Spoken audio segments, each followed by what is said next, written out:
नमस्कार दोस्तों, मैं सुमित मिश्रा स्वागत करता हूं एक बार फिर से आप सभी का एमजेटी एजुकेशन में। मई 2023 का दमदार एमसीक्यू के साथ एक्सप्लेनेशन डिटेल के साथ यहां पर मैं मंथली करंट अफेयर की वीडियो लेकर आ चुका हूं आपके सामने। बहुत इंपॉर्टेंट वीडियो होती है। इसमें हम लोग दो पार्ट में मंथली करंट अफेयर को देखते हैं। एक पार्ट में 1 तारीख से 15 तारीख को कवर करते हैं, दूसरे पार्ट में बाकी के 16 तारीख से 31 या 30 जो भी महीना होता है उसको हम लोग कवर करते हैं। तो पार्ट 1 ये आपके सामने है और इसमें हम लोग 1 तारीख से 15 तारीख तक के दमदार एमसीक्यू समझेंगे, बहुत ही अच्छे तरीके से तैयार करेंगे। एक्सप्लेनेशन रहेगा तो बीच बीच से भी जो क्वेश्चन बनते हैं वो भी सब आपके कवर होते चलेंगे।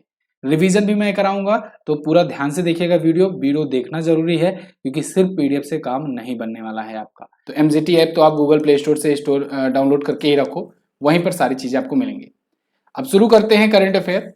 तो देखिए, इस महीने का पहला क्वेश्चन, किस मेट्रो ने ग्रीन वर्ल्ड अवार्ड 2023 जीता? तो इसको जीता है चेन्नई मेट्रो रेल लिमिटेड ने ग्रीन वर्ल्ड अवार्ड जीता है, ठीक है ना, 2023 के लिए। यहां पर आप टाइम्स ऑफ इंडिया का आर्टिकल देखोगे, Chennai metro rail limited wins green world award 2023। इसे ग्रीन ऑर्गेनाइजेशन के द्वारा दिया गया है, जो कि यूनाइटेड किंगडम का है, उसके द्वारा यह अवार्ड दिया गया है। Power grid corporation of India को सीएसआर श्रेणी में गोल्ड दिया गया है और वहीं वेदांता को पर्यावरण नीति और प्रबंधन श्रेणी में गोल्ड दिया गया है। तो ये कुछ अवार्ड्स थे जो यहाँ पर मिले हैं, किसके द्वारा? ग्रीन ऑर्गेनाइजेशंस के द्वारा, ठीक है। चेन्नई मेट्रो रेल को कार्बन कटौती के लिए दिया गया है और वो भी ये पाया है सिल्वर मेडल। आगे, हाल ही में किसे एलआईसी का अध्यक्ष नियुक्त किया गया? तो LIC life insurance corporation of India, जो कि भारत सरकार की सबसे बड़ी सरकारी कंपनी है लिस्टेड, तो उसके नए अध्यक्ष बन गए हैं सिद्धार्थ मोहंती, ठीक है। ये आए हैं एमआर कुमार की जगह पर। सिद्धार्थ मोहंती पहले मैनेजिंग डायरेक्टर थे काफी लंबे समय तक एलआईसी के ही, और अब इनको नियुक्त कर दिया गया है नया चेयरमैन, ठीक है। तो देखिए, यहाँ पर सिद्धार्थ मोहंती को नियुक्त किया गया है। जून 2024 तक का इनका कार्यकाल रहने वाला है। एलआईसी में देखो दोस्तों, 4 होते हैं मैनेजिंग डायरेक्टर और 1 होता है अध्यक्छ। यहीं पर कभी सिद्धार्थ मोहंती हुआ करते थे, अभी तो पद रिक्त है, आने वाले समय में हो सकता है कोई नियुक्त किया जाए। और बाकी के 3 देखो, इपे मिनी, तबलेश पांडे और एम जगन्नाथ हैं, इनका भी नाम आप याद रखेंगे, ठीक। एलआईसी की स्थापना 1956 में हुई थी, मुंबई में इसका हेडक्वार्टर है। अगला, बैडमिंटन एशिया चैंपियनशिप 2023 में पुरुष युगल का खिताब किसने जीता? इसको जीत लिया है सात्विक साईराज और चिराग शेट्टी ने। ये दोनों ही भारतीय हैं और इन दोनों ने पुरुष युगल का खिताब जीत करके एक इतिहास बना दिया है। तो इनकी जोड़ी ने बैडमिंटन एशिया चैंपियनशिप में गोल्ड जीता है, मलेशिया के ओंग सू यिन और तोई ए यी को हरा करके। इन दोनों की जोड़ी ने ही अभी विश्व चैंपियनशिप 2022 में कांस्य पदक भी जीता था। अभी तक इस चैंपियनशिप में भारत के लिए गोल्ड मेडल दिनेश खन्ना ने जीता था 1965 में, लेकिन वो सिंगल्स में जीते थे। अभी तक डबल्स में केवल कांस्य पदक ही आया था भारत के लिए, और 1971 में जो किया था। अब इन दोनों ने गोल्ड जीत करके एक नया इतिहास बना दिया है। अगला, प्रत्येक वर्ष अंतर्राष्ट्रीय श्रमिक दिवस कब मनाया जाता है? तो ये 1 मई को मनाया जाता है। मई महीने का सबसे इंपॉर्टेंट डे है और इसे मई डे के नाम से भी जाना जाता है, मे डे के नाम से भी जाना जाता है। अंतर्राष्ट्रीय वर्कर्स डे या लेबर्स डे, ठीक है, इंटरनेशनल वर्कर्स डे। तो अंतर्राष्ट्रीय श्रम संगठन के द्वारा मनाया जाता है। जो श्रमिक होते हैं उनके लिए एक दिन ये डिसाइड किया गया था, उनके सम्मान में, उनके लिए सार्वजनिक अवकाश के रूप में। 1919 को इसकी स्थापना हुई थी। जिनेवा में हेडक्वार्टर है आईएलओ का और गिलबर्टो हैंगबो ये इसके अध्यक्ष हैं। अगला, बैंक ऑफ बड़ौदा के नए प्रबंध निदेशक कौन नियुक्त किए गए? तो देवदत्त चंद को बैंक ऑफ बड़ौदा का नया एमडी यानी मैनेजिंग डायरेक्टर नियुक्त किया गया है। ये आए हैं संजीव चड्ढा की जगह पर, ठीक है। संजीव चड्ढा के कार्यकाल के समाप्त होने के बाद ये नियुक्त किए गए हैं अगले 3 सालों की अवधि के लिए, ठीक है। तो 1 जुलाई से इनका कार्यकाल शुरू हो जाएगा। देवदत्त चंद। बैंक ऑफ बड़ौदा दोस्तों ये सरकारी बैंक है, 1908 में स्थापित हुई थी। इसका हेडक्वार्टर बड़ौदा गुजरात में है। और अगर आपको याद हो तो 1 अप्रैल 2019 को इसमें 2 बैंकों का मर्जर हुआ था, देना बैंक और विजया बैंक, ठीक है। तो इन दोनों का भी मर्जर हुआ था, ये भी आप याद रखेंगे, पूछा जा सकता है। केपलर के आंकड़ों के अनुसार यूरोप का टॉप रिफाइनरी आपूर्तिकर्ता देश कौन बन गया है? तो वो बन गया है दोस्तों भारत।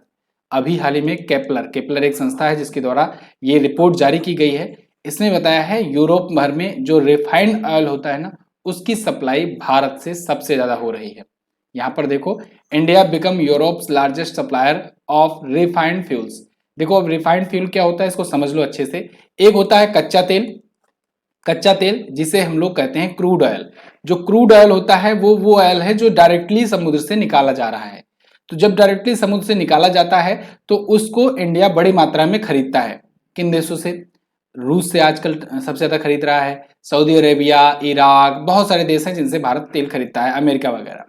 वो होता है क्रूड ऑयल जहां से निकाला जाता है जब समुद्र से।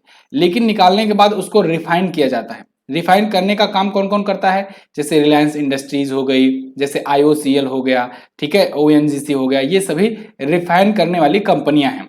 ठीक है, तो ये सभी रिफाइन करती हैं, तो उसके बाद कई सारे तेल इनमें से निकलते हैं, जैसे पेट्रोल, डीजल, मिट्टी का तेल, ठीक है, गियर ऑयल, ब्रेक ऑयल, बहुत सारे ऑयल। तो अब ये जो रिफाइंड हो जाते हैं ऑयल ना, इनको अलग अलग भारत बेचता है। तो ये जो है रिफाइंड ऑयल ना जो भारत बेच रहा है, इसमें सबसे ज्यादा यूरोप में भारत बेच रहा है आज के टाइम पर। ठीक है, ध्यान रखना, भारत सबसे ज्यादा क्रूड ऑयल ले कहां से रहा है? रसिया से, यानी कि रसिया भारत का सबसे बड़ा आपूर्तिकर्ता है और यूरोप का रिफाइंड ऑयल का आपूर्तिकर्ता भारत है। ठीक, आगे, चीन के पहले विश्व शतरंज चैंपियन कौन बने? तो अभी हाल ही में दोस्तों डिंग लेरन ये बन गए हैं चाइना के पहले विश्व शतरंज चैंपियन, यानी वर्ल्ड चैंपियनशिप इन्होंने जीती हुई है। चूंकि ये हैं चाइना के और पहली बार कोई चाइनीज है जो वर्ल्ड चैंपियन बना है शतरंज का, यानी चेस का, इसीलिए यहाँ पर कहा जा रहा है चीन के पहले विश्व शतरंज चैंपियन बने हैं। ठीक है, तो अभी 17वां संस्करण हुआ अस्ताना कजाकिस्तान में, जिसमें इन्होंने जीत लिया है। इस बार मैग्नस कार्लसन हिस्सा नहीं लिए थे जो नॉर्वे के हैं। अगला, चर्चे में रहा भारत का पहला केबल रुका हुआ ब्रिज, यानी केबल स्टे ब्रिज, अंजी खंड ब्रिज कहां पर स्थित है? ये दोस्तों है जम्मू कश्मीर में। एक्चुअली में अभी इस पर काम चल रहा है, अभी ये बन रहा है अंजी खंड ब्रिज। समय समय पर ये चर्चा में आता रहता है और कारण भी है चर्चा का, क्योंकि ये बहुत ही अद्भुत है, बहुत ही इंजीनियरिंग का समझ लो नायाब नमूना है ये। तो इंडिया का पहला केबल स्टे रेल ब्रिज है ये, और ये कंप्लीट होने वाला है। जम्मू कश्मीर में ये रियासी जिले में बन रहा है। 96 केबल के साथ ये टिका हुआ है। 653 किलोमीटर की लंबाई में एक परियोजना चलाई जा रही है और उसी परियोजना में बीच में ये ब्रिज बनाया जा रहा है। वो परियोजना है उधमपुर श्रीनगर बारामूला रेल लिंक परियोजना। ठीक है, तो कटरा और रियासी को जोड़ने के लिए ये परियोजना है। आगे, हाल ही में किससे बाफ्टा के सर्वोच्च सम्मान प्रतिष्ठित बाफ्टा फेलोशिप दिए जाने की घोषणा हुई है? तो अभी हाल ही में मीरा सयाल को इस बार का बाफ्टा फेलोशिप दिए जाने की घोषणा हुई है। यहाँ पर देखिए, ये ब्रिटिश इंडियन एक्ट्रेस हैं मीरा सयाल, इनको बाफ्टा टीवी फेलोशिप अवार्ड से सम्मानित किया जाएगा। बाफ्टा बोले तो British academy of film and television arts award, जिसका हेडक्वार्टर लंदन में है। 1947 से ही ये ब्रिटिश की एक समझ लो एक संस्था है जो टेलीविजन और जो वहाँ का फिल्म होता है उसके लिए पुरस्कार वगैरह देती है। तो भारतीय मूल की अभिनेत्री और लेखिका मीरा सयाल को इस बार सम्मानित किया गया है बाफ्टा फेलोशिप से। अगला है, हाल ही में आयोजित आसियान भारत समुद्री अभ्यास 2023 में भारतीय नौसेना के किस जहाज ने हिस्सा लिया? तो आसियान भारत समुद्री अभ्यास अभी हुआ, उसमें INS सतपुड़ा और INS दिल्ली ये दोनों भारत की तरफ से गए थे हिस्सा लेने। बात आती है कि कहां पर हुआ, तो ये हुआ दोस्तों साउथ चाइना सी में, सिंगापुर में। ठीक है, सिंगापुर के पास में। तो AIME या कि आसियान भारत समुद्री अभ्यास 2023 ये आयोजित हुआ है। ठीक है, 2 मई से 8 मई के बीच में। और आगे मैं बढ़ूं इससे पहले बता दूं, GS सफलता बैच 2.0 आ चुका है। ऑल वनडे एग्जाम के लिए बहुत ज्यादा इंपॉर्टेंट है, 18 महीनों की वैलिडिटी के साथ। तो आप देखो, 18 महीने की वैलिडिटी मतलब ये नहीं कि 18 महीने में खत्म किया जाएगा, ये कोर्स खत्म हो जाएगा 3 से 4 महीने में ही। ठीक है, ये सारे सब्जेक्ट बहुत ही डीप जाकर के डेमो क्लासेस अवेलेबल कराई गई हैं, आप यहाँ पर भी जाकर देख सकते हो एप्लीकेशन पर। डेमो क्लास आज एक उस पर भी अभी आ चुकी है, यूट्यूब पर भी, पॉलिटी की, आप उसको भी जाकर के देख लीजिएगा। ठीक है, डेमो क्लास ले लो और उसके बाद जाकर के जो भी अच्छा लगे, अगर पढ़ाने का तरीका अच्छा लगता है आपको तब आप ज्वाइन करो। फिलहाल सारा कुछ यहाँ पर कवर रहेगा, ई बुक भी आपको फ्री में दी जाएगी, 18 महीने तक आप एक्सेस कर पाओगे। और वीडियो एग्जाम अभी नया आ गया है, नई वैकेंसी आ गई है, इसके लिए तो ये रामबाण है समझ लो, क्योंकि इसमें पूरा का पूरा डिपेंडेंसी GS पर ही होता है। तो इसीलिए मैंने वीडियो एग्जाम को लेकर के आपको एक बार फिर से ऑफर दिया है। वीडियो 20 अगर आप कूपन कोड यूज करते हैं तो आपको मिलेगा 20% का डिस्काउंट। और एक बार फिर से आपके लिए मौका है, 799 में इसे परचेज करने का। आपको पता हो जैसा कि 999 में हो गया था प्राइस, लेकिन वीडियो एग्जाम की नई वैकेंसी आ गई और इसको लेकर के 799 एक बार फिर से कर दिया गया है। तो जो लोग नहीं ज्वाइन किए हैं इस बैच को तुरंत ज्वाइन करें MZT ऐप पर जाकर के, ठीक है। क्लासेस 15 मई से स्टार्ट हो चुकी हैं, अभी बहुत ही अच्छा मौका है। अगला, बैंक ऑफ इंडिया के MD और CEO कौन बने? तो बैंक ऑफ इंडिया के MD और CEO बन गए हैं रजनीश कर्नाटक। देखो अभी देवदत्त चंद के बारे में मैंने आपको बताया, बैंक ऑफ बड़ौदा के। यहाँ पर बैंक ऑफ इंडिया के सरकारी बैंकें हैं, दोनों ही भारत की। टोटल भारत में कितनी सरकारी बैंकें हैं? 12, ठीक है। 12 में से 2 ये भी हैं। तो यहाँ पर देखो आर्टिकल है आपके सामने द हिंदू का, रजनीश कर्नाटक इनका नाम ही है। कर्नाटक राज्य मत समझ लेना, रजनीश कर्नाटक इनका पूरा नाम है, ठीक है। तो ये यूनियन बैंक ऑफ इंडिया के कार्यकारी निदेशक के रूप में काम कर रहे थे और अभी इनको बैंक ऑफ इंडिया का बना दिया गया है MD और CEO। बैंक ऑफ इंडिया की स्थापना 1906 में हुई थी, मुंबई में इसका हेडक्वार्टर है। अगला, हाल ही में किसने लिप्जिंग बुक पुरस्कार 2023 जीता? इसको जीत लिया है मारिया स्टेपानोवा ने। मारिया स्टेपानोवा देखिए ये है तो रशियन अथर, लेकिन चूंकि ये रशिया के खिलाफ बोलने के लिए जानी जाती हैं और आप देख ही रहे हो आजकल अमेरिका सारे अवार्ड्स उन्हीं को दिला रहा है जो रसिया के खिलाफ बोलता है या रसिया के खिलाफ कोई चीज जारी करता है और यूक्रेन के सपोर्ट में कुछ दिखाता है। तो उसी की तर्ज पर देखो इनको भी ये अवार्ड मिला हुआ है, ठीक है। यूक्रेन के स्ट्रगल को सपोर्ट करने के लिए इन्होंने लिखा हुआ था इन मेमोरी ऑफ मेमोरी उपन्यास, तो इसी की वजह से इनको ये मिला हुआ है। क्लियर। हाल ही में जारी विश्व प्रेस स्वतंत्रता सूचकांक 2023 में भारत किस स्थान पर है? तो भारत है दोस्तों 161वें स्थान पर। अभी देखो भारत की रैंक गिर गई है, बहुत ज्यादा गिर गई है। 150वें पर था भारत पिछली बार और इस बार 11 पायदान फिसल करके भारतीय मीडिया 161वें स्थान पर आ गई है प्रेस फ्रीडम इंडेक्स में। टॉप पर नॉर्वे बना हुआ है, सेकंड पर आयरलैंड है, थर्ड पर डेनमार्क है, 180वें यानी लास्ट पोजीशन पर है उत्तर कोरिया और सेकंड लास्ट पर चाइना है, 178वें पर वियतनाम है, ठीक है। पाकिस्तान 150वें पर, अफगानिस्तान 152वें पर यानी भारत से बेटर पोजीशन पर दोनों, बांग्लादेश 163वें पर और भारत है 161वें पर। इसको जारी कौन किया है? रिपोर्टर्स विदाउट बॉर्डर्स ने। अगला, आर्टिफिशियल इंटेलिजेंस के जनक माने जाने वाले किस व्यक्ति ने गूगल से इस्तीफा दे दिया? तो फादर ऑफ आर्टिफिशियल इंटेलिजेंस कहे जाने वाले जेफरी हंटन, इन्होंने अभी हाल ही में गूगल से इस्तीफा दे दिया है और साथ ही साथ इन्होंने ये कहा है कि बच्ची खुशी जो भी इनकी जिंदगी है अब ये AI के प्रति अवेयरनेस फैलाने के लिए, AI का क्या दुष्परिणाम हो सकता है इसके प्रति लोगों को बताने के लिए अपनी बाकी की जिंदगी गुजारेंगे, ठीक है। चैट GPT वगैरह जो भी है इसका जो आगे का क्या इन फ्यूचर में दिक्कत हो सकती है या इसमें क्या सुधार किया जा सकता है इसके लिए ये काम करेंगे। तो गॉडफादर ऑफ AI कहे जाते हैं जेफरी हंटन, ये अब छोड़ चुके हैं गूगल, ठीक है। गूगल की स्थापना 1998 में हुई थी, कैलिफोर्निया में हेडक्वार्टर है, लैरी पेज इसके संस्थापक हैं और CEO हैं सुंदर पिचाई। अगला, हाल ही में किसके द्वारा लिखी गई पुस्तक made in India 75 years of business and enterprise नाम की पुस्तक का विमोचन किया गया? तो दोस्तों इस पुस्तक को लिखा है अमिताभ कांत ने। अमिताभ कांत ये आपको याद होगा नीति आयोग के एक टाइम पर CEO थे, नीति आयोग के पूर्व CEO थे, ठीक है, पूर्व चीफ एग्जीक्यूटिव ऑफिसर थे। तो इन्होंने ये पुस्तक लिखी है, देखो made in India 75 year of business and enterprise, ठीक। तो ये लॉन्च किया गया है रूपा प्रकाशन इंडिया के द्वारा।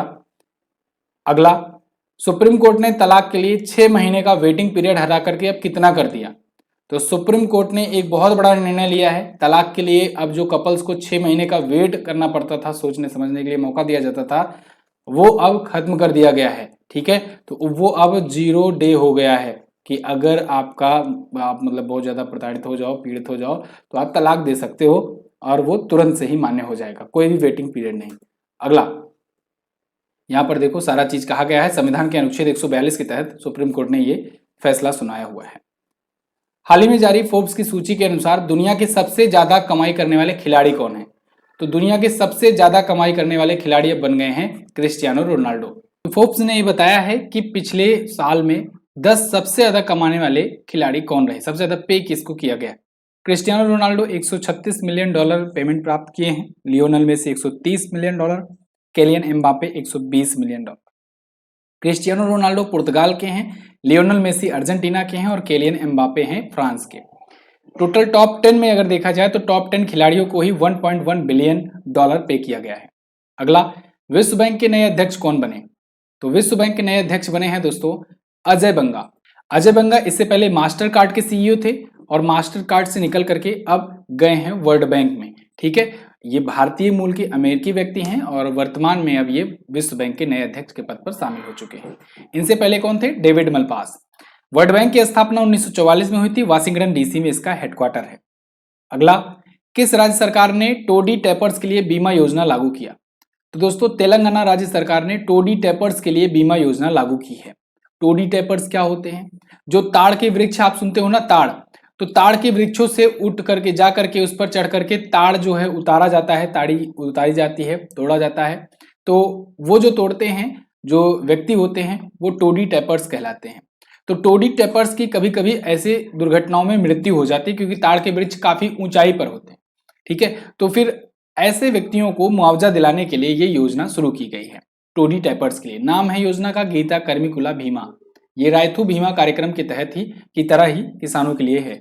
ठीक है, तो एक हफ्ते के अंदर 5 लाख रुपए पहुंच जाएंगे अगर किसी व्यक्ति की मृत्यु हो जाती है तो। अगला, उत्तर प्रदेश सरकार ने किस आधार पर अयोध्या में रामालैंड की शुरुआत की योजना बनाई? तो देखो यूपी गवर्नमेंट ने ना अभी डिज्नीलैंड के ही एक मॉडल पर बेस्ड रामालैंड योजना शुरू करने की घोषणा की है। रामालैंड अयोध्या में बनाया जाएगा। डिज्नीलैंड की तरह ही ये एक प्रकार सा पर्यटक स्थल टाइप का होगा जहां पर मनोरंजन के साथ साथ सीखने, टेम्पलेट देखने, वहां पर रामायण की पौराणिक कहानियां सुनाई जाएंगी, दिखाई जाएंगी। ठीक है, तो ये पर्यटन को बढ़ावा देने के लिए अयोध्या में स्थापित किया जा रहा है।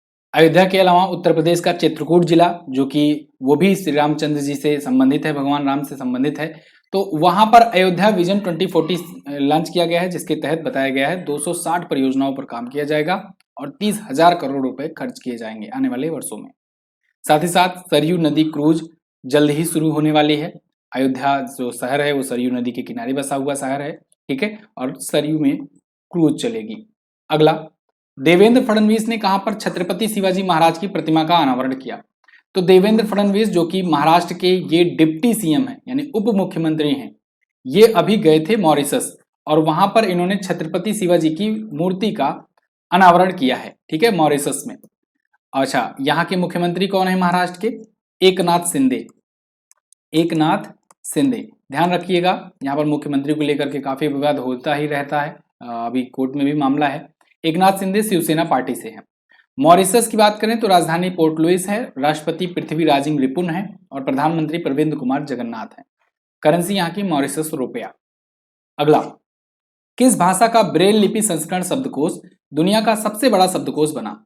तो दोस्तों देखो, असमिया लैंग्वेज में बना जो एक डिक्शनरी था उसका अभी ब्रेल लिपि संस्करण जारी किया गया है और वो जो ब्रेल लिपि संस्करण है वो इतना बड़ा हो गया, वो डिक्शनरी जो दुनिया का सबसे बड़ा डिक्शनरी बन गया और इसीलिए Guinness book of world record ने इनको आकर के सम्मानित किया।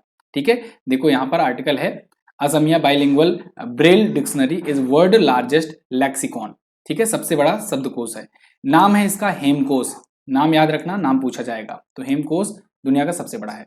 ब्रेल लिपि संस्करण मतलब देखो, ब्रेल लिपि एक प्रकार की लिपि है जो अंधे व्यक्ति होते हैं या जो दृष्टिबाधित होते हैं उनको पढ़ने लिखने सीखने की एक लिपि होती है, ब्रेल लिपि। ठीक है, लुई ब्रेल ने इसकी स्थापना की थी, जिनकी जयंती पर 4 जनवरी को हम लोग ब्रेल दिवस मनाते हैं, है ना। तो वही असमिया लैंग्वेज की ये डिक्शनरी को ब्रेल लिपि संस्करण जारी किया गया है। क्लियर। अगला, मशीन कैन सी 2023 शिखर सम्मेलन कहां पर किया गया? तो ये आयोजित हुआ यूएई में, यूएई के दुबई में ये आयोजित हुआ है। दुबई में जो म्यूजियम ऑफ फ्यूचर बना है ना, म्यूजियम ऑफ फ्यूचर, जो कि मैं आपको कई बार बता भी चुका हूं कि ये बहुत ही फ्यूचरिस्टिक म्यूजियम बनाया गया है दुबई में, वहीं पर ये मशीन कैन सी 2023 समिट हुआ। ये समिट आर्टिफिशियल इंटेलिजेंस और मशीन लर्निंग पर बेस्ड था, मशीन लर्निंग पर बेस्ड था। यहाँ पर आर्टिफिशियल इंटेलिजेंस का आने वाले फ्यूचर में क्या यूजेज है, क्या सतर्कता बरतनी चाहिए, क्या इसके लिए रूल रेगुलेशन लगाना चाहिए, इन सब पर ये समिट जो है वो बेस्ड था, मशीन कैन सी समिट। ठीक है, तो दुबई में म्यूजियम ऑफ फ्यूचर में 4 मई को आयोजित हुआ। दुबई की बात करें तो संयुक्त अरब अमीरात का एक नगर है। संयुक्त अरब अमीरात की राजधानी अबू धाबी होती है। राष्ट्रपति मोहम्मद बिन जायद अल नहयान और मुद्रा यूएई दिरहम। अगला, भारतीय सेना ने एकीकृत निगरानी और मारक क्षमता प्रशिक्षण अभ्यास अभ्यास बुलंद भारत का आयोजन कहाँ पर किया? तो इसका आयोजन किया गया है अरुणाचल प्रदेश में। यहाँ पर देखिए अरुणाचल प्रदेश में चाइना बॉर्डर पर इंडियन आर्मी ने ये सर्विलांस और फायर पावर ट्रेनिंग अभ्यास किया है बुलंद भारत नाम से। अगला क्वेश्चन है, विश्व के सबसे बड़े फ्रेंचाइजी शतरंज लीग ग्लोबल चेस लीग का आयोजन कहाँ पर किया जाएगा? तो ये भी दोस्तों आयोजित होगा दुबई में। देखो ग्लोबल चेस लीग क्या है, जैसे आप आईपीएल देखते हो ना, इंडियन प्रीमियर लीग, इसमें क्या होता है कि दुनिया भर के खिलाड़ी इसमें हिस्सा लेते हैं, ठीक है, मैक्सिमम देशों के खिलाड़ी इसमें हिस्सा लेते हैं और 10 टीमें बनी रहती हैं। इसमें कोई फिक्स नहीं रहता है कि कोई एक देश को रिप्रेजेंट कर रहा हो, क्योंकि इसमें जो फ्रेंचाइजी होती हैं उसमें वो कई देशों के खिलाड़ी को ले सकती हैं। ऐसे ही अब चेस में भी होगा, यानी ये भी एक फ्रेंचाइजी टाइप की शतरंज लीग होगी। चेस के जो खिलाड़ी हैं वो भी इसमें शामिल हो सकेंगे। दुबई में होने जा रहा है, पहली बार ये होने जा रहा है, ठीक है। और इम्पोर्टेंट बात यह है कि जो टेक महिंद्रा जो कि भारतीय कंपनी है, ये इसका टाइटल स्पॉन्सर रहने वाली है। तो 21 जून से 2 जुलाई तक ये आयोजित होगा दुबई में, विश्व का सबसे बड़ा और पहला फ्रेंचाइजी लीग। अगला, हाल ही में किस राज्य में 2000 साल पुराने जलाशयों की खोज की गई? तो मध्य प्रदेश में दोस्तों अभी 2000 साल पुराने जलाशयों की खोज हुई है। मध्य प्रदेश के बांधवगढ़ नेशनल पार्क में ये खोजा गया है, यहाँ पर आप आर्टिकल में देख पाओगे। तो यहाँ पर बहुत सारी चीजें मिली हैं, जिसमें बताया गया 1500 साल पुरानी रॉक पेंटिंग्स मिली हैं, 1800 से 2000 साल पुराने वाटर बॉडीज मिली हैं बहुत सारी, 11 से ज्यादा गुफाएं मिली हैं, ठीक है। तो ये सभी चीजें बांधवगढ़ नेशनल पार्क में मध्य प्रदेश में देखी गई हैं। अगला, हाल ही में किस देश ने अपना स्वयं का चैट जीपीटी की तरह artificial intelligence chatbot giga chad launch किया? तो गीगा चैट लॉन्च किया है दोस्तों रसिया ने। देखो रसिया में तो चैट जीपीटी चलता नहीं है। चैट जीपीटी जो है ये अमेरिकन कंपनी के द्वारा बनाया गया एक प्रोडक्ट है, एक टूल है, चैट जीपीटी, ठीक है। जीपीटी किसने बनाया है? ओपन एआई ने। ध्यान रखना कंपनी का नाम आपसे पूछा जा सकता है। ओपन एआई ने इसे बनाया था। ये एक आर्टिफिशियल इंटेलिजेंस चैटबॉट है। अब इसकी पॉपुलैरिटी को देखते हुए रसिया ने भी अपना एक चैटबॉट गीगा चैट लॉन्च किया है। रसिया की जो बैंकिंग संस्थान है एक सरबैंक, उसने इसे लॉन्च किया है, ठीक है, गीगा चैट, याद रखना। अगला, हाल ही में लॉन्च किया गया खेलो इंडिया यूनिवर्सिटी गेम 2022 का शुभंकर जीतू किस पशु का प्रतिनिधित्व करता है? बहुत अच्छा क्वेश्चन है। खेलो इंडिया यूनिवर्सिटी गेम 2022 ये यूपी में होने जा रहा है, उत्तर प्रदेश में होने जा रहा है, और इस बार इसका मस्कट रखा गया है जीतू। जीतू जो है ये एक बारहसिंघा है, ठीक है ना। जीतू जो मस्कट है ये एक बारहसिंघा है। तो अभी हाल ही में लखनऊ में लोगो, मस्कट, टॉर्च, एंथम, जर्सी ये सभी चीजें लॉन्च की गई हैं। 25 मई से 3 जून तक ये आयोजित होगा खेलो इंडिया का यूनिवर्सिटी गेम। उत्तर प्रदेश इस बार मेजबानी कर रहा है तीसरे संस्करण की। पहला संस्करण उड़ीसा के भुवनेश्वर में किया गया, दूसरा संस्करण बेंगलुरु में, और तीसरा संस्करण अब यूपी के 4 शहरों में वाराणसी, गोरखपुर, नोएडा और लखनऊ में किया जाएगा। क्लियर? इस बार पहली बार रोइंग जो है खेल इसमें शामिल हो रहा है। आगे ध्यान रखना ये खेलो इंडिया यूनिवर्सिटी गेम है, खेलो इंडिया यूथ गेम मत समझ लेना। खेलो इंडिया यूथ गेम दूसरा होता है। यूथ गेम का 5 संस्करण हो चुका है। पहला संस्करण इसका हुआ था नई दिल्ली में, दूसरा पुणे में हुआ था, तीसरा हुआ था कहाँ पर? गुवाहाटी में, चौथा हुआ था पंचकुला में हरियाणा में, और 5वां अभी हुआ कहाँ पर? मध्य प्रदेश में। अगला, हाल ही में किस राज्य सरकार ने मुख्यमंत्री कौशल उन्नयन रोजगार योजना शुरू की? तो अभी हाल ही में उत्तराखंड राज्य सरकार ने मुख्यमंत्री कौशल उन्नयन रोजगार योजना शुरू की। इसमें कौशल का उन्नयन किया जाएगा। उन्नयन मतलब कि स्किलफुल बनाना, मतलब कि थोड़ा सा अपग्रेड करना। तो उत्तराखंड कैबिनेट ने ये अप्रूव किया हुआ है। इसके तहत कोई भी युवा जो हैं वो अगर स्किलफुल होना चाहते हैं तो वो सरकार की मदद से स्किलफुल हो सकेंगे, साथ ही साथ वो विदेशों में भी अपना कैरियर बना सकेंगे। विदेशों में कैरियर बनाना चाहते हैं तो सरकार उनको टिकट और वीजा भी दिलाने में मदद करेगी। अगला, 76वें कांस फिल्म फेस्टिवल में किसको मानद पाम डी ओर पुरस्कार से सम्मानित किया गया? तो दोस्तों 76वां कांस फिल्म फेस्टिवल ये भी आयोजित होना है। इसके लिए अनाउंस कर दिया गया है पहले से ही कि मानद पाम डी ओर पुरस्कार माइकल डगलस को दिया जाएगा। माइकल डगलस ये रहे बहुत ही फेमस दोस्तों, ये एक्टर हैं, हॉलीवुड स्टार हैं, कई फिल्में आपने देखी होगी जिसमें ये दिखे होंगे आपको। तो 76वें कांस फिल्म फेस्टिवल में इनको सम्मानित किया जाएगा पाम डी ओर खिताब से। एससीओ सदस्य देशों के विदेश मंत्रियों की बैठक कहां पर हुई? तो जैसा कि आप सबको पता है कि एससीओ का संगठन की बैठक जो है वो इंडिया में इस बार हो रही है, यानी कि इंडिया मेजबानी कर रहा है संघाई कोऑपरेशन ऑर्गेनाइजेशन की। तो इसके अभी विदेश मंत्रियों की बैठक बुलाई गई थी। ये बैठक हुई गोवा में। कहां पर? गोवा में ये बैठक हुई एससीओ की, ठीक है। तो यहाँ पर देखो पाकिस्तान के भी विदेश मंत्री, चाइना के विदेश मंत्री, ये सभी आए हुए थे, यहाँ पर शामिल हुए। तो 4 और 5 मई को ये बैठक हुई विदेश मंत्रियों की। संघाई कोऑपरेशन ऑर्गेनाइजेशन की मेजबानी भारत कर रहा है। इसकी थीम इस बार की रखी गई है सिक्योर एससीओ। ठीक है, इस प्रकार से इसका लोगो है, सिक्योर एससीओ जो है ये है इसका थीम इस बार की। पाकिस्तान और भारत दोनों एससीओ से 2017 में जुड़े थे। 2017 में ये दोनों नए देश के रूप में जुड़े थे। एससीओ के आज 9 देश हो चुके हैं और 9 देश के लिए मैंने आपको ट्रिक भी बताया हुआ था कि भारत की रुचि, पाकिस्तान का ईरानी ताऊ। कमेंट बॉक्स में मुझे डिकोड करके बताओ। वैसे तो यहाँ पर सभी देशों के नाम रखे गए हैं। 2001 में एससीओ की स्थापना हुई थी। इसका हेडक्वार्टर बीजिंग में है और इसकी ऑफिशियल लैंग्वेज है रसियन और मंदारिन। क्लियर? तो भारत इस बार मेजबानी कर रहा है। भारत इस बार G20 की भी मेजबानी कर रहा है और एससीओ की भी मेजबानी कर रहा है। तो दोनों ही मेजबानी करने की वजह से इंपॉर्टेंट हो जाता है दोनों समिट, आप याद रखेंगे। अगला, हाल ही में जेपी मॉर्गन ने किस बैंक का अधिग्रहण किया? तो जेपी मॉर्गन दोस्तों ये अमेरिका की सबसे बड़ी बैंक है। इसने अभी फर्स्ट रिपब्लिक बैंक का अधिग्रहण किया है, यानी एक्वायर कर लिया है इसको, इसका एक्विजिशन किया है। तो फर्स्ट रिपब्लिक बैंक जो कि अभी कुछ दिन पहले चर्चे में आई थी कि डूब रही है, तो उसको एक प्रकार से जेपी मॉर्गन ने ये एक्विजिशन करके बचाया है एक प्रकार से। ठीक है, 173 बिलियन डॉलर के ऋण और लगभग 30 बिलियन डॉलर की प्रतिभूतियों का अधिग्रहण करने के लिए ये डील हो चुकी है।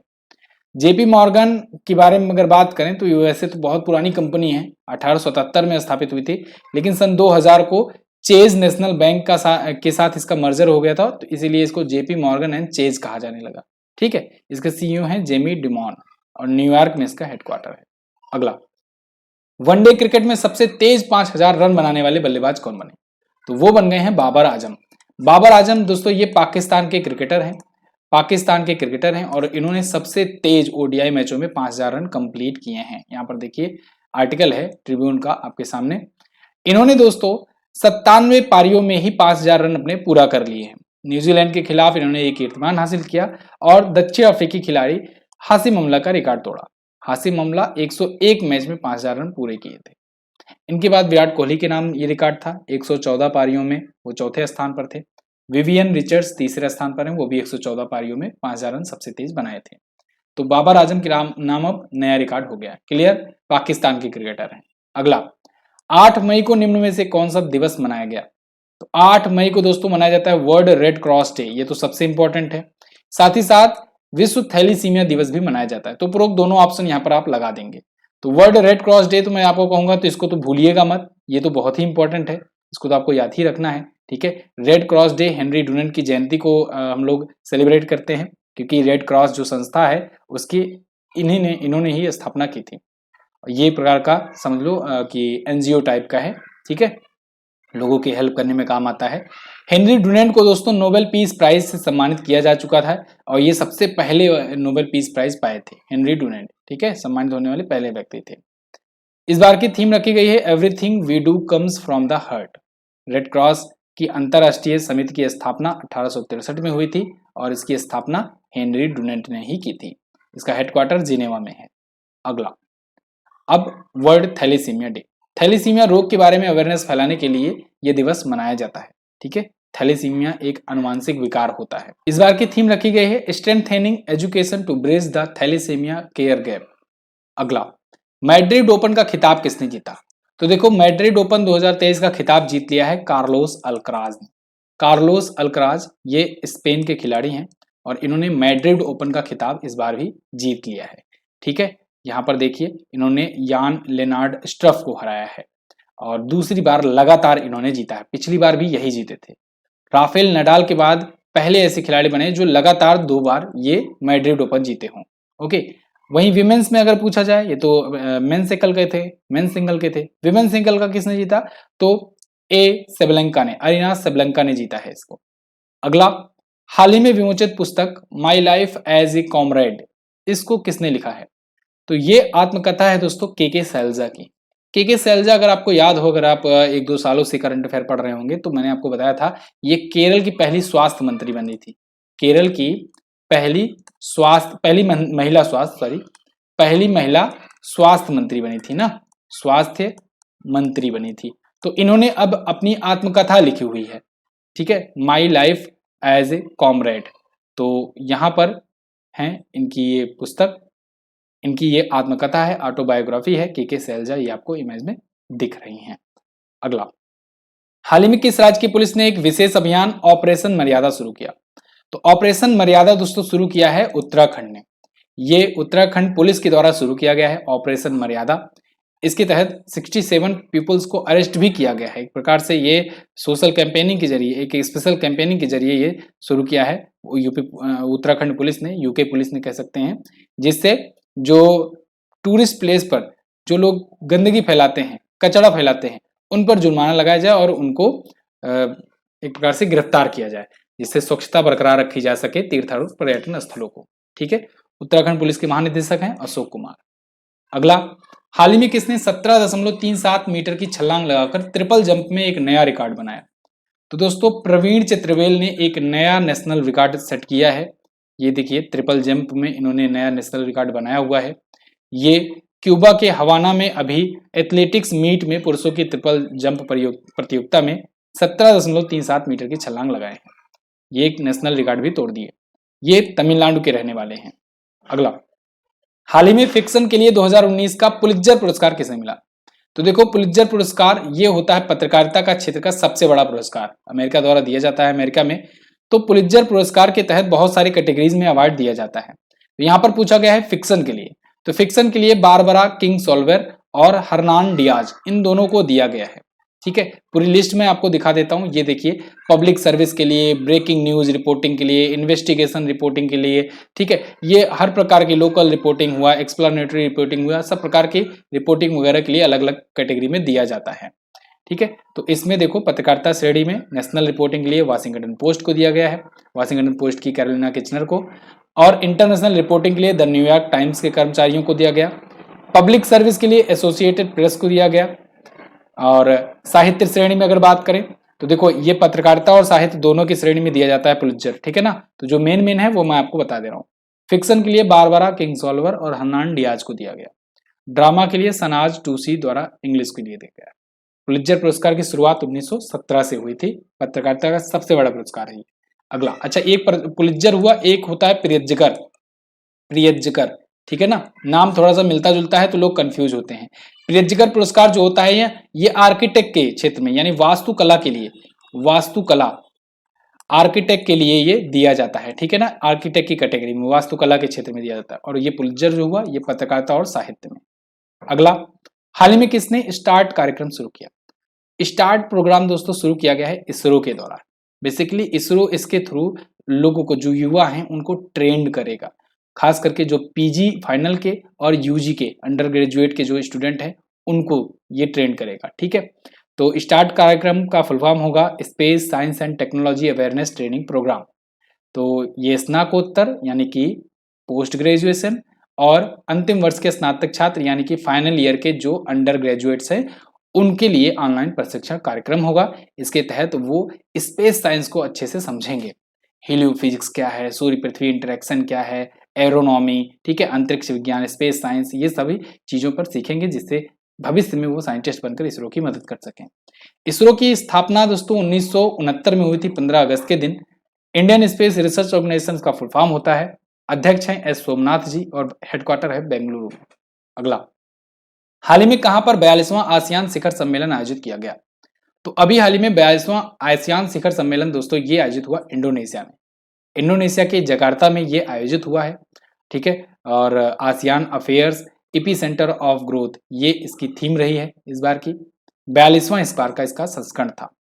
इसका उद्देश्य था कि विकास के पीछे केंद्र और प्रेरक शक्तियां बनने के लिए ब्लॉक की आशाओं और प्रयासों को प्रदर्शित करना। आसियान दोस्तों 10 देशों का एक संगठन है। और ये 10 देश कौन कौन से हैं? Association of south east Asian nation है, यानी कि दक्षिण पूर्वी देशों का ये एक संगठन है, association of south east Asian nation. मुख्यालय इसका जकार्ता में ही है, इंडोनेशिया में। 1967 में स्थापित हुआ था। 10 देश कौन कौन से हैं? Brunei, Cambodia, Thailand, Myanmar, Indonesia, Malaysia, Laos, Philippines, Vietnam, Singapore. जी हाँ, बिल्कुल सही सोच रहे हो, इंडिया इसका सदस्य नहीं है। अगला, हाल ही में आयोजित एशियाई भारोत्तोलन चैंपियनशिप 2023 में भारत ने कुल कितने पदक जीते? तो एशियाई भारोत्तोलन चैंपियनशिप अभी आयोजित हुआ। भारत के 3 खिलाड़ियों ने मेडल जीते हैं और 3 के तीनों खिलाड़ियों ने कौन सा मेडल जीता? सिल्वर मेडल जीता। ठीक है, तो 3 आए मेडल और तीनों आए सिल्वर मेडल। यहाँ पर देखिए, आयोजन इसका हुआ दक्षिण कोरिया के जिंजू में। 3 खिलाड़ी कौन कौन से थे? 3 खिलाड़ी बेसिकली मतलब 2 ही खिलाड़ी थे, 3 मेडल आए हैं। तो जेरेमी लाल निरुंगा ने 67 किलोग्राम के स्नैच वर्ल्ड में रजत जीता यानी सिल्वर जीता, और बिंदिया रानी देवी, इन्होंने 2 मेडल जीते हैं अकेले, एक तो 55 किलोग्राम की कैटेगरी में और एक 111 किलोग्राम की कैटेगरी में, ठीक है, क्लीन एंड जर्क में। तो 2 मेडल इन्होंने और 1 मेडल इन्होंने, टोटल 3 सिल्वर आए, ठीक है ना। अगला क्वेश्चन है, हाल ही में चेन्नई और ओडिशा में भयंकर तबाही मचाने वाला चक्रवात मोका कहां से उठा है? तो दोस्तों मोका नाम का चक्रवाती तूफान, मोका या मोचा कहें, इस नाम से चक्रवाती तूफान वही बंगाल की खाड़ी से उठा हुआ है, ठीक है, और ये काफी तेजी से बढ़ रहा है, और इसके लिए राज्य जो हैं, स्टेट जो हैं, वो अपने राज्यों में अलर्ट्स जारी कर रहे हैं। मोचा नाम का ये चक्रवाती तूफान, इसको नाम दिया है यमन ने। नाम कैसे दिया जाता है ये मैं अभी आपको बताऊंगा, पूरी लिस्ट होती है, पहले से डिसाइड होता है। तो इसे मोका आपको कहीं कहीं दिखा मिलेगा, कहीं मोचा दिखा मिलेगा या मोखा दिखा मिलेगा। एक्चुअली में यमन का एक शहर है मोखा, उसके नाम पर इसको नाम दिया गया है, ठीक है। तो ये बंगाल की खाड़ी से उठा है, इसको ध्यान रखिएगा। ये रही पूरी लिस्ट। ये पहले से ही 13 देशों के द्वारा, अपने देखो हिंद महासागर के क्षेत्र में 13 देशों का ये यूनिट है, और ये 13 देश मिलकर के अपनी लिस्ट पहले से ही जारी किए हैं। सभी देश 13 लिस्ट जारी किए हैं, और बिल्कुल ऐसे ही सीरियल वाइज ही नाम रखे जाते हैं। यहाँ पर देशों के नाम बिल्कुल अल्फाबेटिकल ऑर्डर में लिखे गए हैं, जैसे बी फॉर बांग्लादेश, उसके बाद देखो देशों में आई आता है, आई फॉर इंडिया, फिर ईरान, फिर उसके बाद एम है, ठीक है ना, ऐसे ऐसे। तो यहाँ पर यमन की बारी चल रही है, यमन ने नाम दिया है मोचा, ठीक है, मोचा। अब अगला जो होगा, अब ये लिस्ट ओवर हो गई, तो अब अगली बार फिर से यहां से नाम शुरू होगा। तो अगला जो तूफान आएगा उसका क्या नाम होगा? विपराजय। किसने नाम दिया होगा? वो बांग्लादेश ने नाम दिया है, ठीक है। उसके बाद जो नाम आए वो तूफान आएगा, उसका नाम दिया जाएगा तेज। ये ध्यान रखिएगा, ठीक है, ये बहुत इंपॉर्टेंट है, आपसे पूछा जा सकता है कौन सा तूफान किसके द्वारा रखा गया है नाम। अगला, हाल ही में पाकिस्तान ने 75 सालों में पहली बार किस देश को अपना हज कोटा सरेंडर किया? तो पाकिस्तान ने दोस्तों सऊदी अरब को अपना हज कोटा सरेंडर किया है। सरेंडर मतलब जो हज कोटा होता था ना, जिसे हज कोटे के तहत मतलब इतने देश से इतने नागरिक आ सकते हैं, ये कोटा होता है डिसाइड, तो उसमें से 10% कोटा जो है पाकिस्तान ने सरेंडर कर दिया है, जिससे वो कुछ पैसे बचा सके। पाकिस्तान ने कहा है कि 8,000 जो सीटें हैं ये वापस कर दिए हैं, जिससे $24 मिलियन की बचत होगी पाकिस्तान की, ठीक है, यानी कम ही लोग को ये भेज रहा है। तो सऊदी अरबिया में ही लोग हज करने जाते हैं, आप जानते हो मक्का मदीना है वहां पे, ठीक है। अगला, किस राज्य ने स्टेट रोबोटिक्स फ्रेमवर्क नीति पेश किया? तो दोस्तों अभी हाल ही में स्टेट रोबोटिक्स नीति पेश किया है तेलंगाना ने। इसने कहा है कि ये फ्यूचर में रोबोटिक्स पर काम करेगा और रोबोटिक्स में अग्रणी बनेगा। मतलब तेलंगाना आगे आने वाले टाइम पर आत्मनिर्भर रोबोटिक्स बनाने की कोशिश करेगा। तेलंगाना, यहाँ पर देखो हैदराबाद इसकी कैपिटल होती है, और बाकी डिटेल्स यहाँ पर आपके सामने है। के चंद्रशेखर राव बीआरएस पार्टी से यहाँ के सीएम है, इनकी पार्टी का नाम पहले टीआरएस था, अब हो गया बीआरएस, ठीक है। बाकी जिलों की संख्या 33 है। 2 जून 2014 को ये आंध्र प्रदेश से अलग हुआ था। आगे, Laureus sportsman of the year 2023 का खिताब किसने जीता? इसको जीत लिया है दोस्तों लियोनल मेसी ने। लियोनल मेसी अर्जेंटीना के खिलाड़ी हैं, और इन्होंने Laureus sports person of the year का खिताब इस बार भी जीत लिया है। कुछ और अवार्ड दिए गए, जैसे world sport person of the year का, world sportsman of the year का अवार्ड लियोनल मेसी को मिला। World sport women of the year का award Shelly Ann Fraser Pryce को मिला। World team of the year का अवार्ड अर्जेंटीना पुरुष football team को मिला। और world breakthrough of the year का अवार्ड मिला कार्लोस अल्कराज को। कार्लोस अल्कराज टेनिस के खिलाड़ी हैं, इनका नाम आप याद रखेंगे, ठीक है। अर्जेंटीना के लियोनल मेसी को ये अवार्ड मिला है। अर्जेंटीना ने ही इस बार फीफा वर्ल्ड कप जीता है। फीफा वर्ल्ड कप जो हुआ था ना अभी 2022 वाला, उसका ये विनर है अर्जेंटीना ने फ्रांस को हरा करके जीता है, ठीक है। कहां पर आयोजन हुआ था? कतर में आयोजन हुआ था। अगला, अंतरराष्ट्रीय बास्केटबॉल महासंघ यानी FIBA, इसने 2027 में मेंस का बास्केटबॉल वर्ल्ड कप करने के लिए किस देश को होस्ट कंट्री चुना? तो दोस्तों FIBA के द्वारा 2027 का जो पुरुषों का बास्केटबॉल वर्ल्ड कप होगा वो होगा कतर में। कहां पर होगा? कतर में। अगला संस्करण देखो, इस साल का संस्करण अभी होने वाला है 2023 वाला, उसके बाद 4 साल बाद अगला संस्करण होगा। तो अगला संस्करण जो होगा वो होगा 20वां, इस बार 19वां है। 19वां कहां पर हो रहा है? जापान, इंडोनेशिया, फिलीपींस में होगा। कब होगा? 25 अगस्त से 10 सितंबर के बीच होगा। FIBA के द्वारा ये आयोजित कराया जाता है, federation international D basketball amateur के द्वारा। इसका हेडक्वार्टर है मीस स्विट्जरलैंड में, अध्यक्ष हैं हमाने नियांग और स्थापना हुई थी 1932 में। क्लियर। तो कतर करेगा मेजबानी अगले बास्केटबॉल वर्ल्ड कप की। कतर अभी फीफा वर्ल्ड कप की मेजबानी किया था 2022 में, फीफा वर्ल्ड कप 2022 की। क्लियर। आगे अप्रैल 2023 के लिए ICC player of the month का अवार्ड किसे चुना गया? तो देखो आईसीसी के द्वारा हर महीने प्लेयर ऑफ द मंथ का अवार्ड दिया जाता है, एक पुरुष खिलाड़ी को, एक महिला खिलाड़ी को बेस्ट प्रदर्शन के लिए। तो इस बार दोस्तों ये दिया गया है फखर जमान और नारुमोलाई चायवाई को। नारुमोल चायवाई ये हैं थाईलैंड की और फखर जमान हैं पाकिस्तान के। तो दोनों क्रिकेटर्स को दिया गया। आर्टिकल आपके सामने है इकोनॉमिक टाइम का। ठीक है, तो ये दोनों खिलाड़ी कहाँ कहाँ के हैं ये पूछा जा सकता है आपसे, ध्यान रखिएगा। आईसीसी ये अवार्ड 2021 के जनवरी महीने से ही देना शुरू किया है और पहला विजेता ऋषभ पंत को चुना गया है। आईसीसी की बात करें 1909 में स्थापना हुई थी, दुबई में हेडक्वार्टर है, अध्यक्ष हैं ग्रेग बार्कले और इसके सीईओ हैं जोफ अलार्डेस। आईसीसी बोले तो इंटरनेशनल क्रिकेट काउंसिल। अगला, हाल ही में राष्ट्रीय प्रौद्योगिकी दिवस कब मनाया गया? तो ये दिवस मनाया गया दोस्तों 11 मई को। क्यों?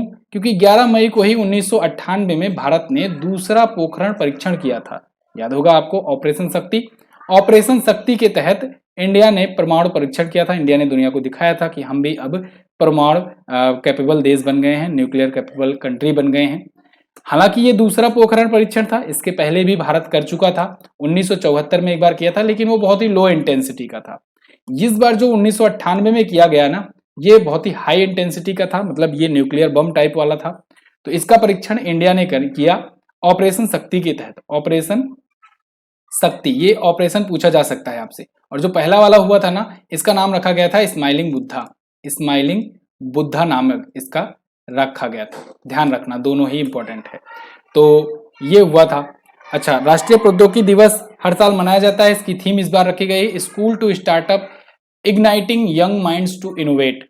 ओके, तो पोखरण 2 के नाम से जाना गया, शक्ति परीक्षण नाम दिया गया था। आगे, हाल ही में किस राज्य के शांति निकेतन टेंटेटिव को यूनेस्को की वर्ल्ड हेरिटेज लिस्ट में शामिल करने के लिए प्रस्तावित किया गया? तो देखो अभी इसकी बैठक होने वाली है यूनेस्को की वर्ल्ड हेरिटेज समिट के लिए। तो वो जो समिट होने वाली है सऊदी अरब में होगी और उसके लिए भारत ने रिकमेंड किया है कि भाई हमारे हिसाब से ना जो शांति निकेतन है इसको आपको वर्ल्ड हेरिटेज लिस्ट में शामिल कर लेना चाहिए। अच्छा, आप बताओ शांति निकेतन है कहाँ पर? शांति निकेतन है पश्चिम बंगाल में। शांति निकेतन की स्थापना किसने की थी? रविन्द्रनाथ टैगोर, जानते हो? उनके पिताजी ने की थी, देवेंद्रनाथ टैगोर जी ने उनकी शांति निकेतन की स्थापना की थी। फिर उनके बेटे जो हुए विरासत को आगे बढ़ाए, शांति निकेतन को आगे बढ़ाए, वहीं पर विश्व भारती स्कूल की स्थापना कर दी उन्होंने। ठीक है, तो यूनेस्को के द्वारा ये हो सकता है वर्ल्ड हेरिटेज लिस्ट में इस बार शामिल कर लिया जाए। अगर ये शामिल होता है शांति निकेतन जो कि पश्चिम बंगाल में है स्थित, ठीक है, तो ये बन जाएगा भारत का 41वां विश्व धरोहर स्थल। आपको पता होगा 40 विश्व धरोहर स्थल भारत में ऑलरेडी हैं यूनेस्को के, जिसमें से 39वां मैंने आपको बताया था कि रामप्पा मंदिर तेलंगाना वाला है और 40वां मैंने आपको बताया था धौलावीरा है। ठीक है, और धौलावीरा सिंधु घाटी सभ्यता का इकलौता ऐसा क्षेत्र है जो इसके यूनेस्को के वर्ल्ड हेरिटेज साइट में शामिल है। फिलहाल शांति निकेतन हो सकता है ये शामिल कर लिया जाए। ध्यान रखना, ये समिट होगी रियाद सऊदी अरब में, सितंबर में होगी समिट। यूनेस्को के बारे में तो आप बेसिक चीजें जानते होंगे, चलिए मैं फिर से बता दे रहा हूँ। United Nation Educational Scientific and Cultural Organization, इसकी स्थापना कब हुई थी? 1944 में हुई थी और इसका हेडक्वार्टर कहाँ पर है? पेरिस में है, पेरिस में है। और इसके अध्यक्ष कौन है? आंद्रे अजोले, आंद्रे अजोले है इसके अध्यक्ष। क्लियर है ना? आगे, हाल ही में किस डॉक्यूमेंट्री ने प्रतिष्ठित पीबॉडी अवार्ड 2023 जीता? तो पीबॉडी अवार्ड जीता है दोस्तों इस बार किसने? राइटिंग विद फायर ने। Writing with fire documentary category में ये जीता हुआ है। ये ऑस्कर के लिए भी नॉमिनेट हो चुकी थी, डॉक्यूमेंट्री कैटेगरी में ही 2022 में ये ऑस्कर के लिए नॉमिनेट हो चुकी थी। इसके डायरेक्टर हैं रिंटू थॉमस और सुष्मिता घोष, इनका नाम आप याद रखिएगा, सुष्मित घोष। अगला, भारत की सबसे बड़ी गैर बैंकिंग वित्तीय company power finance corporation limited, इसकी सीएमडी बनने वाली पहली महिला कौन बनी? तो इसकी चेयरपर्सन एंड मैनेजिंग डायरेक्टर बनने वाली पहली महिला बन गई हैं दोस्तों, कौन? परमिंदर चोपड़ा। परमिंदर चोपड़ा पीएफसीएल की बन गई हैं अब चेयरपर्सन और मैनेजिंग डायरेक्टर। ठीक है, ये पहली महिला होंगी।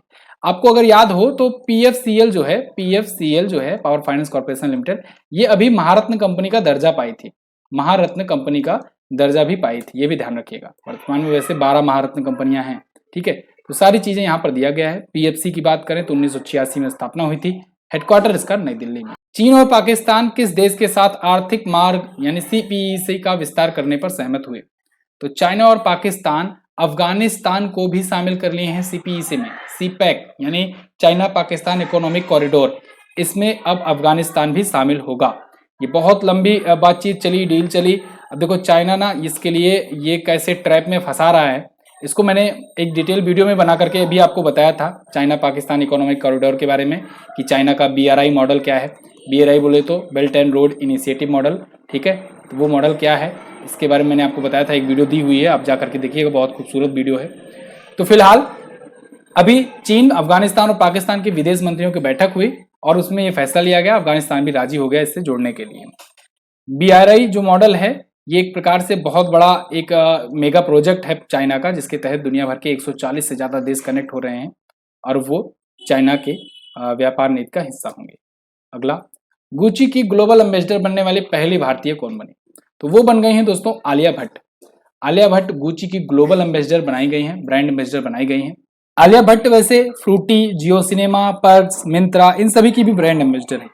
अच्छा, जब डेली करंट अफेयर मैंने जब ये क्वेश्चन पढ़ाया था तो कुछ लोग कमेंट कर रहे थे, सर जियो सिनेमा के आपने कुछ दिन पहले रोहित शर्मा को और सूर्य कुमार यादव को बताया था, अभी आप बता रहे हो कि ये है आलिया भट्ट है। तो देखो, कोई एक ब्रांड का कोई जरूरी नहीं केवल एक ही ब्रांड एम्बेसडर हो। आजकल ना कंपनियां क्या कर रही हैं कि एक ही ब्रांड का बहुत सारे स्टार को ब्रांड एम्बेसडर बना रही हैं। जैसे आप देखो ड्रीम 11, अब आप ड्रीम 11 में कितने खिलाड़ियों को देखते हो वो प्रचार करते रहते हैं, ठीक है, वो सब ब्रांड एम्बेसडर हैं उसके। तो आजकल जैसे मिंत्रा हो गया, फ्लिपकार्ट की जब सेल चलती है तो अमिताभ बच्चन, विराट कोहली सब आ जाते हैं, ठीक है। तो ये सभी सब के सब ब्रांड एम्बेसडर हैं, ठीक है। तो आप बिल्कुल इसके लिए टेंशन मत लिया करो, एक कंपनी के एक से ज्यादा ब्रांड एम्बेसडर हो सकते हैं। कुछ और भी यहाँ पर लिस्ट है। आयुष्मान खुराना को अभी वेकफिट का बनाया गया था, परिणीति चोपड़ा केबीएम स्पाइसेस के, Rishabh Pant star sport, Salima Tete AHF athlete की, एमएस धोनी को वाईकॉम 18, विराट कोहली लक्जर, सूर्य कुमार यादव जियो cinema, Sachin Tendulkar Savlon India और रणवीर सिंह पेप्सिको। अगला, डब्ल्यूएचओ ने किस बीमारी को ग्लोबल हेल्थ इमरजेंसी की श्रेणी से हटाया? तो देखो, मंकी पॉक्स और कोविड-19 इन दोनों को अब ग्लोबल हेल्थ इमरजेंसी की लिस्ट से हटा दिया गया है। डब्ल्यूएचओ के द्वारा ये अनाउंसमेंट किया गया और दोनों के लिए ये आर्टिकल मैंने यहाँ पर लगाया हुआ है, ठीक है। तो दोनों अब ग्लोबल कंसर्न नहीं है, इसलिए ग्लोबल हेल्थ इमरजेंसी की लिस्ट से इसे हटा दिया गया है। मंकी पॉक्स का कुछ दिन पहले ही नाम बदलकर एमपॉक्स किया गया था डब्ल्यूएचओ के द्वारा ही, ठीक है। और कोविड तो आप जानते ही हो, कोविड का नाम इन्होंने ही, कोविड को ही पहले ग्लोबल हेल्थ इमरजेंसी में घोषित किया था, तो अभी इसको हटा दिया है, ठीक है। डब्ल्यूएचओ की स्थापना 7 अप्रैल 1948 को हुई थी। महासचिव हैं टेड्रोस एधनोम और जिनेवा में इसका हेडक्वार्टर है। अगला, भारत रत्न डॉक्टर अंबेडकर पुरस्कार से किसे सम्मानित किया गया? तो दोस्तों, उत्तर प्रदेश के सीएम योगी आदित्यनाथ को भारत रत्न डॉक्टर अंबेडकर पुरस्कार 2023 से सम्मानित किया गया है। यहाँ पर देखिए, रामनाथ कोविंद जी ने इनको ये अवार्ड दिया है, जो कि पूर्व राष्ट्रपति थे भारत के। मुंबई के खड़मुखानंद ऑडिटोरियम में इनको ये अवार्ड दिया गया, 10 लाख रुपए मिले और एक प्रशस्ति पत्र मिला। ये पुरस्कार महाराष्ट्र सरकार और डॉक्टर अंबेडकर फाउंडेशन के द्वारा दिया जाता है। पिछले कुछ विजेताओं की बात करें तो 2022 के लिए हर्षाली मल्होत्रा को मिला था, 2020 के लिए ऋचा चड्ढा को, 2018 के लिए प्रकाश अंबेडकर और 2017 के लिए मायावती को मिला था। मोनलम चेनमो उत्सव कहां पर मनाया गया? तो ये दोस्तों मनाया गया लद्दाख में। मोनलम चेनमो उत्सव फेस्टिवल लद्दाख के लेह में ये आयोजित किया गया। एनुअली ये फेस्टिवल होता है, यानी वार्षिक उत्सव होता है, ये वहां पर 5 दिनों तक मनाया जाता है, ठीक है। तो अभी ये गोनपा एसोसिएशन के द्वारा मनाया गया, ठीक। अगला, पिछले 3 सालों से ये हालांकि नहीं हुआ था क्योंकि कोविड चल रहा था, लेकिन उसके बाद ये हर साल मनाया जाता है। वैसे लद्दाख के कुछ और प्रमुख जो महोत्सव हैं अगर उनको देखें, ये महोत्सव कर लो यहाँ पर, कुछ और महोत्सव जो हैं उनको अगर देखें तो हेमिस फेस्टिवल मनाया जाता है, लोसर फेस्टिवल, सिंधु दर्शन, प्यांग टेडुप, ठीक है, दोमुस्चे, साका दावा, ये सभी। हाल ही में चलने का अधिकार लागू करने वाला पहला राज्य कौन बना? राइट टू वॉक, ये लागू करने वाला पहला राज्य बन गया है पंजाब। कुछ दिन पहले आपने सुना था एक राजस्थान ने राइट टू हेल्थ लाया था, राइट टू हेल्थ, ठीक है ना। तो ये याद रखिएगा, इसको राजस्थान लाई है, राजस्थान सरकार ने इसके लिए बिल पास किया था और यहाँ पर पंजाब ने चलने का अधिकार राइट टू वॉक शुरू किया है, ठीक है। पंजाब ऐसा करने वाला पहला राज्य बन गया है, पैदल चलने का अधिकार है, ठीक है। इसके लिए वहां पर जगह जगह पर फुटपाथ और साइकिल ट्रैक बनाए जाएंगे। अगला, आईपीएल में सबसे ज्यादा विकेट लेने वाले खिलाड़ी कौन बने? तो सबसे ज्यादा विकेट टेकर बन गए हैं दोस्तों यजुवेंद्र चहल। यजुवेंद्र चहल, यजुवेंद्र चहल, ठीक है। ये राजस्थान रॉयल की टीम से अभी इस बार खेल रहे हैं आईपीएल, और इनके टोटल आईपीएल में 187 विकेट हो चुके हैं, ठीक है ना। और इससे ज्यादा भी अभी हो सकते हैं, आगे बढ़ जाए, क्योंकि अभी आईपीएल चल रहा है तो ये संख्या बढ़ सकती है, तो संख्या पे मत जाइए। कुल मिलाकर ये समझिए कि इनके सबसे ज्यादा विकेट हो चुके हैं। दूसरे स्थान पर देखो ड्वेन ब्रावो हैं, क्योंकि ड्वेन ब्रावो इस बार खेल नहीं रहे हैं, तो इस बार इनका रिकॉर्ड तोड़ना नामुमकिन ही समझिए, ठीक है। यजुवेंद्र चहल का राजस्थान रॉयल की टीम से। कुछ और चीजें आईपीएल से रिलेटेड जो हाईलाइट्स हैं उनको जान लीजिए। एक तो T20 फॉर्मेट में होता है, टाटा इसका टाइटल स्पॉन्सर है, तो टाटा आईपीएल के नाम से आप सुनते हो। 16वां इसका संस्करण है, 2008 शुरू हुआ था, 2023 चल रहा है, ठीक है। 10 टीमें इस बार खेल रही हैं, 2 टीमें नई जुड़ी थी पिछली बार, गुजरात टाइटंस और Lucknow super giants. Gujarat Titans पिछली बार विजेता भी रही। मुंबई सबसे ज्यादा बार 5 बार खिताब जीती हुई है। विराट कोहली मोस्ट रन बनाने वाले हैं, 7000 से ज्यादा रन बना चुके हैं। अभी भी आईपीएल चल रहा है, तो अगेन मैं फिर से बताऊंगा आपको कि रन और भी ज्यादा बढ़ सकता है, तो डाटा पर मत जाओ। यजुवेंद्र चहल 187 विकेट अभी हैं, लेकिन और भी संख्या बढ़ सकती है। क्लियर? टीवी राइट है स्टार स्पोर्ट के पास, और डिजिटल मीडिया राइट है जियो सिनेमा के पास। क्लियर है? आगे यहाँ पर वही सारी डिटेल्स यहाँ पर लिखी हुई हैं, ठीक है। आगे, कर्नाटक विधानसभा चुनाव में कांग्रेस पार्टी ने कितनी सीटें जीती? तो देखो, कर्नाटक विधानसभा का चुनाव संपन्न हुआ अभी, और इसमें कर्नाटक ने में जो कांग्रेस पार्टी है उसने 136 सीटें जीती। 65 सीटें बीजेपी को मिली, और 136 सीटें मिली आईएनसी को, यानी कि इंडियन नेशनल कांग्रेस पार्टी को, आईएनसी को। 224 टोटल सीटें हैं कर्नाटक में, टोटल सीटें हैं 224। यहाँ पर देखो, ग्राफ देख पाओगे आप।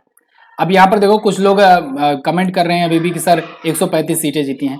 तो देखो, इसको भी देख लिया करो, ये सीट लीडिंग है, ठीक है ना। लीडिंग है मतलब कि अभी इसमें ये लीड कर रहा है, और उसके बाद कुछ रिजल्ट्स पेंडिंग रह जाते हैं, उसमें कुछ केस हो जाता है, ऑब्जेक्शन हो जाता है, रिकाउंटिंग के लिए रुक जाता है, तो वो पेंडिंग रहता है। लेकिन उसमें देखा जाता है लीडिंग कौन पर है, जो लीडिंग पर है तो समझो वही विजेता है। और वैसे भी कांग्रेस की यहाँ पर लहर है, तो समझ लो कि कांग्रेस ही जीतेगी। वो 224 सीटों में 113 मेजोरिटी के लिए चाहिए था, 136 यानी कि पूर्ण बहुमत के साथ कांग्रेस ने यहाँ पर जीत दर्ज की है।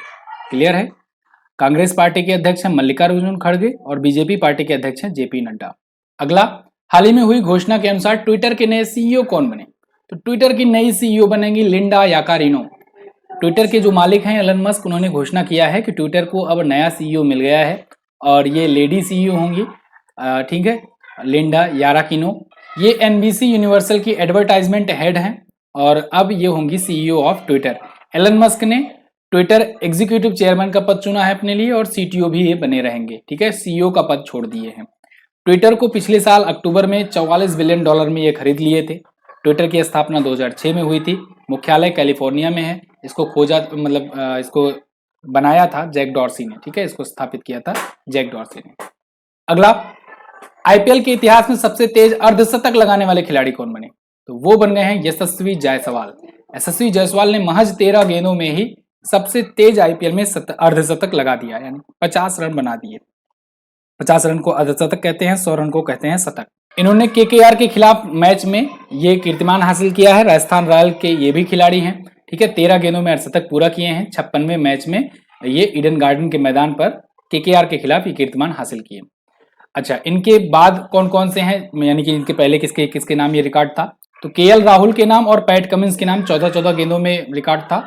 उससे पहले यूसुफ पठान के नाम था, और सुनील नारायण भी 15 गेंदों में बनाए हुए। लेकिन अब यशस्वी जायसवाल ये 13 गेंदों में बना दिए हैं। अगला, हाल ही में किस एजेंसी ने 2025 तक दुनिया का पहला वाणिज्यिक अंतरिक्ष स्टेशन लॉन्च करने की घोषणा की? तो स्पेस एक्स जो है ये 2025 तक दुनिया का पहला कॉमर्शियल स्पेस स्टेशन लॉन्च करने जा रहा है। कॉमर्शियल स्पेस स्टेशन मतलब पैसा देकर के कोई भी जाकर के वहां पर सुविधाएं ले सकता है स्पेस स्टेशन की, मतलब वहां से कोई लॉन्चिंग करना हो, कोई खोज करनी हो, तो वो कर सकता है। अभी तक जो इंटरनेशनल स्पेस स्टेशन जो चल रहा है ना, इंटरनेशनल स्पेस स्टेशन, वो गिराने की बातचीत चल रही है। नासा ने कहा है कि वो 2030-31 तक गिरा देगा। कहाँ गिराएगा? प्रशांत महासागर में गिराएगा। इंटरनेशनल स्पेस स्टेशन 1998 में लॉन्च किया गया था। इसमें बहुत सारे देश शामिल थे, इसलिए इंटरनेशनल नाम दिया गया इसको। US, Canada, European space agency, रूस की रॉसकॉस्मोस, ये सभी शामिल होकर के मिल करके 1998 में इंटरनेशनल स्पेस स्टेशन लॉन्च किए थे। लेकिन आजकल डोमिनेंस तो नासा का ही चल रहा है वहां पे। चलिए, तो फिलहाल स्पेस एक्स जो है ये इसे लॉन्च करेगा हेवन आई नाम से। ठीक है। और स्पेस एक्स तो आप जानते हो, एलन मस्क की अध्यक्षता वाली एक कंपनी है, प्राइवेट स्पेस एजेंसी है अमेरिका की। अखिल भारतीय फुटबॉल महासंघ ने 23 जून को किसके जन्मदिन को all India football federation grassroot दिवस के रूप में मनाने की घोषणा की? तो ऑल इंडिया फुटबॉल फेडरेशन अब 23 जून को मनाएगा दोस्तों प्रदीप कुमार बनर्जी जी के सम्मान में AIFF ग्रास रूट दिवस, उनकी जयंती पर। प्रदीप कुमार बनर्जी या PK बनर्जी बहुत ही महान ये फुटबॉलर थे भारत के, अपने टाइम के ये दिग्गज फुटबॉलर हुआ करते थे। तो इन्हीं की जयंती के अवसर पर यह दिवस डेडिकेट किया गया है, AIFF grass root day. Clear? तो 23 जून को सम्मानित किया जाएगा। वैसे 23 जून को दोस्तों ओलंपिक दिवस भी मनाया जाता है, याद रखिएगा, ये भी खेल से ही संबंधित है, ओलंपिक दिवस है ना। अच्छा, एशियाई खेलों में स्वर्ण पदक इनके नेतृत्व में टीम ने जीता था 1962 में। ये विदेशी क्लब के कोच बनने वाले पहले भारतीय थे। क्लियर है? तो ये तो थे दोस्तों 1 तारीख से लेकर के 15 तारीख तक के महत्वपूर्ण करंट अफेयर के क्वेश्चंस। आई होप आपको वीडियो आई होगी पसंद और हेल्पफुल रही होगी। अगर वीडियो पसंद आई है तो इसे लाइक और शेयर जरूर करना। एक बार फिर से मैं आपको बता दूं कि MJT करंट अफेयर पर ही वीडियो कोर्स मिलेगा आपको। वीडियो कोर्स सेक्शन में जाकर के आपको ले लेना है, यहीं पर फ्री PDF और फ्री क्विज भी आपको मिल जाएगी। तो GS सफलता बैच आया हुआ है जो, इसको जरूर ज्वाइन कीजिए। ये वीडियो एग्जाम के लिए 20% डिस्काउंट मिल रहा है आपको इसमें, और 799 में ही मिल रहा है। तो इसको आप अभी बैच को ज्वाइन कर सकते हैं। थैंक यू सो मच, मिलेंगे अगली वीडियो में, तब तक के लिए नमस्कार, जय हिंद, वंदे मातरम।